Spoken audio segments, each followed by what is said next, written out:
सरको सम्मान सहित तिमी भिर कोटैको मणिको बनेको छ छाती कति चोट चोटैको बनेको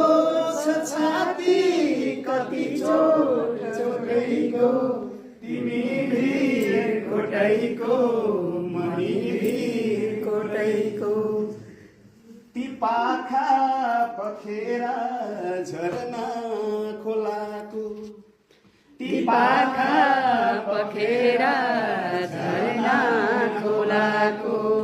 सङ्गीत बन्दो रहेछ उठैको सङ्गीत बन्दो रहेछ उठैको तिमी भिर कोटैको मणि भिर कोटैको सङ्गीत बन्दो रहेछ